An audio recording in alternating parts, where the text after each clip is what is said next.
Welcome to both of you. Thank you for having us. Really quick, you said something important about tipping. So we were sitting here off camera and we heard about tipping, your trainers and your Amazon drivers, and I'm like waiting for how much did you tip your clergy before the holidays, and it just didn't come. So I strongly advocate for tipping your clergy. Show them some appreciation. Expert miss Absolutely. That? What on earth? Clergy are people too. They deserve some apprication this time of year. Welcome, you two. Thank you for having us. It's so good to see you. You've been on the show before. We appreciate you coming back. Who did you bring today? So I brought my my sidekick over here, who made his TV debut on Monday with Emily at 4:30, and we decided to bring him back to share a little bit about Hanukkah. It's a holiday which engages children at a tremendous level, and I thought who better to talk about the perks of Hanukkah for children than a child himself. I love it. So twice in 1 week, a TV star. He's going to have to get an agent at some point and a trailer and all that kind of stuff. He's going to demand tipping. I think so. He got to tip the kids. So Emmanuel, can we talk about those perks? What is your favorite part about Hanukkah? We talk about your favorite game. What do you like to play on Hanukkah? Dreidel. Dreidel.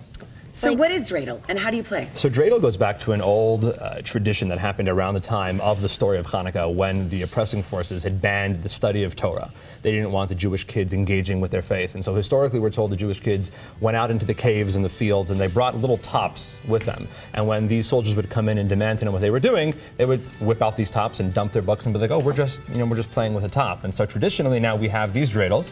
We brought them in all different shapes and colors and materials, and they have 4 different Hebrew letters on the sides of the dreidel. Emmanuel, why don't you tell us what letters are on the sides of the dreidel? Nun, Gimel, Hey, and Shin. So these are 4 Hebrew letters that stand for 4 Hebrew words, which create the sentence Nes Gadol Haya Sham, a great miracle happened there. And it's a pretty competitive game. You spin your dreidel, and based on what side it lands on, either you take the whole pot home, you take half the pot home, you get nothing, or you got to put one in. Families have stopped talking to each other over dreidel games. They get very intense. It's that heated. It's very heated. Some people play for the chocolate gelt, so these are coins that are actually made out of chocolate. Oh, these are chocolate? Some people play for a little bit more higher stakes. Dreidel can get very, very intense, but these are chocolate, absolutely. Will you show us how to spin it? Emmanuel, why don't you go for it? Show them how it's done. Okay, let's see. Oh, why did you do such a great job with that? You guys go for it. Nisha, there you go. Very good on your first try. So Emmanuel got a shin, which means he's got to put one in. Dina got a hey, and Nisha got a hey. You guys are off to a great start. You get half the pot. So that's okay. You want to press your luck, or do you want to kind of take that? Yes. Let's go again. Let's see what you guys got. Okay. When you go again, you go again one more time. Ready? Okay, Emmanuel, let's see how you spin that. Okay. This is fun. Let's see. So this time around, he got a shin again. He's kind of on a little bit of a losing streak. Tina got a nun, and Nisha got a hey again. So Nisha, I see skills. I see skills in your dreidel career. I think this is first time 2 hays. You should go to Vegas for this. This is this is something very impressive. Let's talk about the menorah. Menorah, we started, as you mentioned, we started Sunday night, and on Sunday night we had the server candle and just 1 candle, and then on Monday we had 2 candles, and last night we lit 5 candles. So today is the 5th day of Hanukkah. Tonight after sundown or before sundown, because it's Friday, we'll be lighting 6 candles tonight. You might sense I'm still a little hoarse. Last night we lit menorah in front of 18,000 people at the Jazz game. It was a tremendous experience. It was about 12 hours ago. It was awesome. It's been something we've been doing with the Jazz for 6 years now.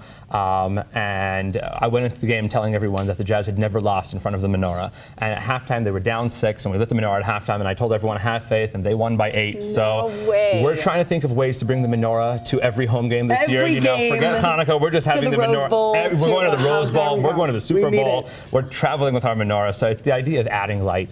Every single day we're adding another candle. We're increasing in positivity. We're increasing in light. We're increasing in goodness. And we're never being complacent with where we are. You say that there is a particularly resonant Hanukkah message this year that's talking about how the menorah shows that even a little light dispels the darkness. And for me, I think it's one of the most powerful ideas of the holiday, and it reminds us that darkness really isn't an existence unto itself. All darkness really is an absence of light.